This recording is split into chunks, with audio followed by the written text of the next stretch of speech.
everyone! Today I'm going to show you how to make a jumpsuit for a Build-A-Bear or any similarly sized stuffed animal. I had a lot of fun with the design on this one, so let's get started! The materials you'll need are some pins, scissors, your fabric, an elastic, a little bit of thin cardboard, and your patterns. Here are the measurements I used for a Build-A-Bear, and starting now I'm going to be linking the printable patterns in the description box below. I might not always post them this way, I'm still figuring out the best way to give access to the patterns. Now I'm going to start cutting out my pieces. I'm going to start with pattern number 1. And since I'm going to need 2 pieces that are mirror images of each other, I'm going to fold my fabric in half first, and then just pin the pattern down and cut it out. And then for pieces 3 and 4, since I only need 1 piece of each, I'm going to just put it on 1 layer of fabric and then cut them out. And I know I chose a pretty unique shape for this top, but you can actually make whatever kind of shaped top you want. Just stick with measurements similar to the ones I gave for the width and the height. Now I'm just going to cut out the straps, and I didn't actually bother cutting out a pattern for this one. I just made a really long thin rectangle, and I'm just going to cut this in half to make 2 straps. Now that all our pieces are cut out, I'm going to grab my 2 huge pant pieces, and I'm just going to flip them over and fold over the bottom edge twice. And then I'm just going to pin this in place and do this across the entire thing. And after everything is pinned, I'm going to do a straight stitch along both bottom edges.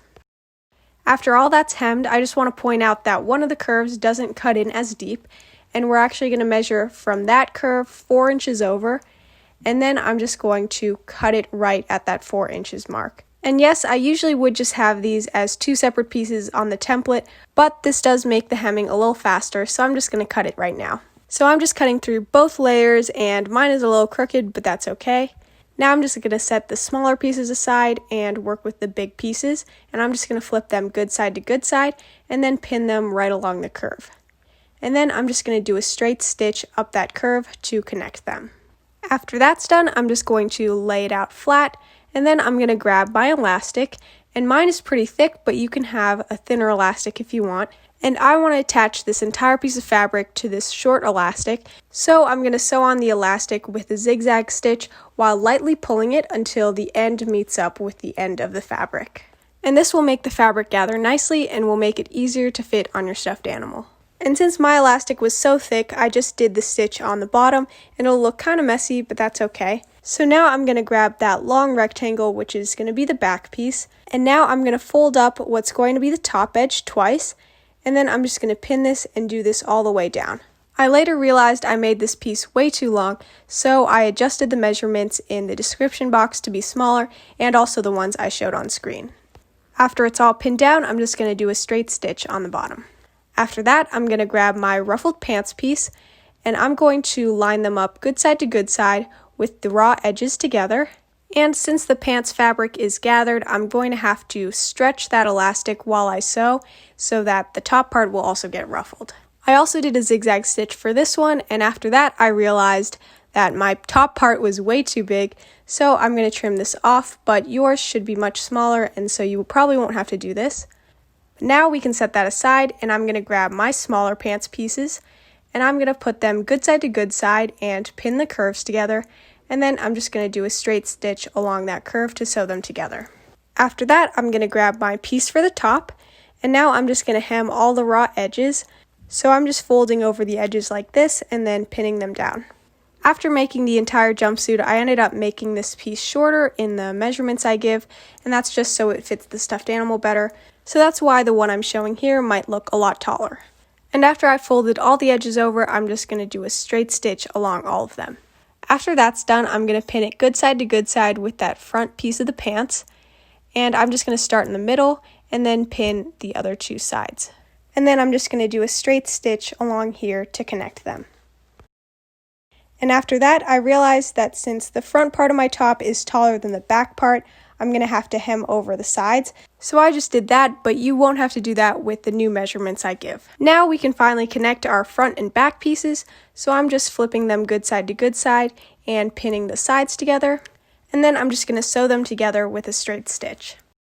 Now I'm going to do the same thing to the inside of the pant legs, so I'm just lining them up like this, pinning them together, and then I'm just going to do a straight stitch right across. So at this point, most of your jumpsuit will be done, but we still have to work on the straps. So I'm going to grab my strap pieces and I'm going to fold them over about 3 or 4 times, and I wanted mine really thin, so this actually won't fit in my sewing machine, it'll get stuck.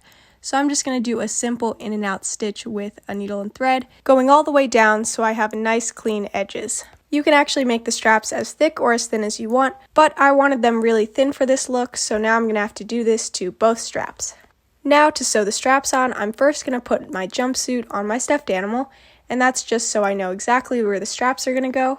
Now I'm going to grab my first strap and sew it onto this first point, and I'm just going to go in with my needle and thread a few times to lock it in place, and then I'm going to knot my stitch in the back. And then I'm going to repeat that to the other strap.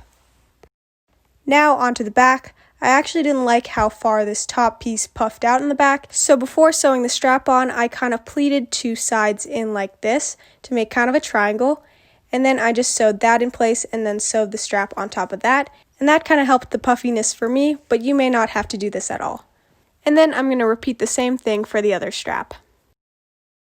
And after this, I actually wanted to make one more thing for this outfit. I wanted to make some of those cloth buttons. So I'm just going to grab my thin piece of cardboard and drawing out a small circle like this. And then I'm just going to cut it out, and this is just however big you want your button to be. And I'm just trimming it up, making it as round as possible.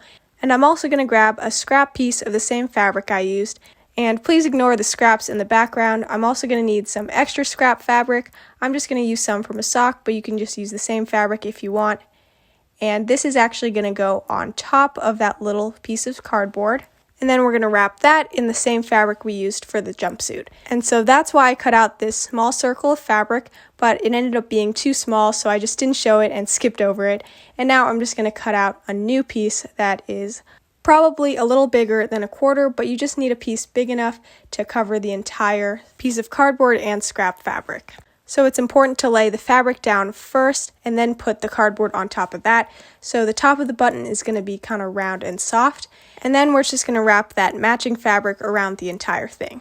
So you could use glue to secure this, but I find it much easier to just take everything out and just do a simple in and out stitch around the circumference of the circle, and then that way when you pull the string tight, and that way when you add everything to the middle, you can pull the thread tight and it'll just wrap around it perfectly. So I did this and then placed my cardboard and scrap fabric inside, and then I just pulled the thread tight, and then I just went in a few times just to lock it in place, just going through that extra fabric sticking out, and then that keeps it perfectly locked. Now I wanted 3 buttons on my jumpsuit, so I repeated this 2 other times. I ended up never cutting my thread off from the needle so I can go straight into sewing it onto my jumpsuit. I just wanted 3 buttons going down the middle of the top of the jumpsuit, and I wanted to make sure it was perfectly in the center, but the first way I did this, I didn't really go about it the right way, so you can just ignore what I'm doing here. I ended up having to redo this anyway because it was really crooked. But by the second and third button, I ended up getting a great technique down, so I'll try to explain that right now. So you're going to want to start by inserting your needle through the back, but you don't want to have it perfectly centered. You want it a little bit off to one side, and then you're going to put the needle through the button, and then insert it back into the jumpsuit.